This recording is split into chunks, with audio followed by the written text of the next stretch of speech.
আলহামদুলিল্লাহ। বাকি মানে আমাদের দেশে উদ্যোগে কি যেহেতু পুলিশের দায়িত্বশীল, এখন অনেক কাজের কোনো আগেও পাইনি বড়ও পাইনি, কেউ অনেক কষ্ট মধ্যবর্তী মানে কমিটিদের ভিতরে একটা দৌড়াতে আমাকে সেবা দিতে গিয়ে আমরা ব্যর্থ হয়েছি, আমাদের চেয়ারম্যানও ব্যর্থ হয়েছে। মানে এরকম কিছু আলোচনা মানে আমাদের দায়িত্বশীল না, দায়িত্বশীল ছাড়াও কিন্তু আমাদেরকে অনেকে বলে যে একটা নিবন্ধন করে। আমি শুধু আমাদের দায়িত্বশীলদেরকে বললাম যে সর্বনিম্ন 11 জন, উপরে 15 জন, এর বেশি আমাদের দায়িত্ব প্রয়োজন।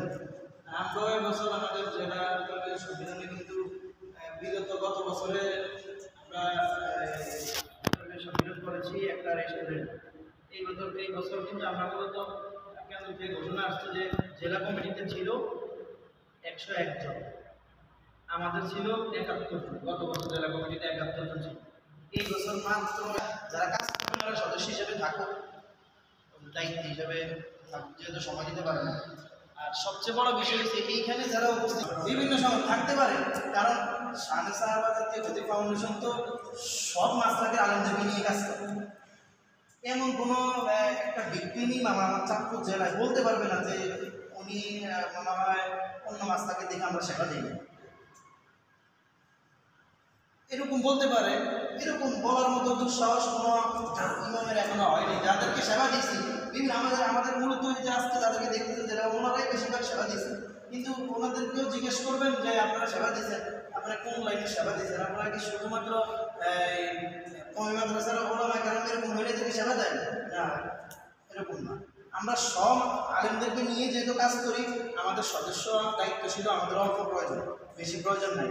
আর আমাদের যারা বেশি দায়িত্বশীল সব মাসলাকের তো সেই জন্য এক একজন এক একটা সংগঠনের সাথে জড়িত থাকতে পারে। আমার পছন্দের একটা সংগঠন থাকতে পারে, রাজনৈতিক থাকবে, অরাজনৈতিক থাকবে, হ্যাঁ সেবামূলক থাকবে।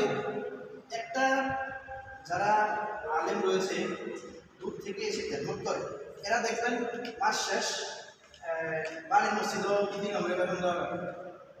আমাদের এদিকে সিস্টেমের কে ডাক দেয়, আমরা জানি যে সাধারণ সভাপতি সব ওনারাই দিয়ে উল্লেখ দেয়, কিন্তু আমাদের শহরে থাকে মানে একদম এই যে কোট মসজিদ পাশে ওনার মাদ্রাসা, উনি ওইখানে আছে।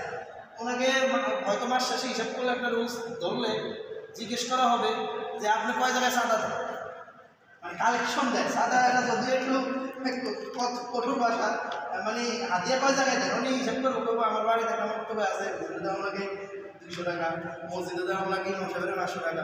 এরকমভাবে মানে যত দায়িত্বশীল আমরা এখানে উপস্থিত সবাই কিন্তু কম বেশি বিভিন্ন সংগঠন, বিভিন্ন মসজিদ, বিভিন্ন মাদ্রাসা, নিজ এলাকার মাদ্রাসা, নিজ এলাকার মসজিদ, নিজ এলাকার মাহফিল, বিভিন্ন ধরনের আর্থিকভাবে কি করা লাগে, সহযোগিতা করা লাগে।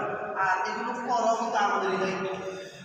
আমার মানুষ কিন্তু এগুলো আসুক, কিন্তু দায়িত্ব কিন্তু কর্তব্য আমাদের। দিন এবং ইসলাম টিকে রাখতে হলে তো আমরাই এগুলোর ভূমিকা রাখতে হবে। কারণ সবাই উপরে থাকে, সবাই শ্রদ্ধা করে, সম্মান করে, এটা স্বাভাবিক। এই জন্য সকল মাসলাকের হওয়াতে এক একজনের দায়িত্ব মনে করেন না বিভিন্ন সংগঠন নিয়ে ব্যস্ত।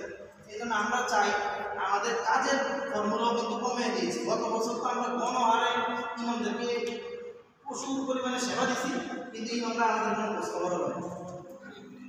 গত 2 সপ্তাহ আগে আপনার কাছে একটা ঘটনা করলাম, মানে দুঃখ, মানে আমি ওই সেক্রেটারিকে ফোন দিয়ে বললাম যে আমরা ইমামকে সেবা দিচ্ছি, আমাদের এই পকেটের টাকা খরচ করে দিয়ে সেবা দিচ্ছি, কিন্তু ইমাম আমাদের পরে এখন আমার জায়গায় যদি আপনারা কেউ হতেন তাহলে কি করণীয় উচিত, বা আপনাদের একটা বিবেক বুদ্ধি দিয়ে যে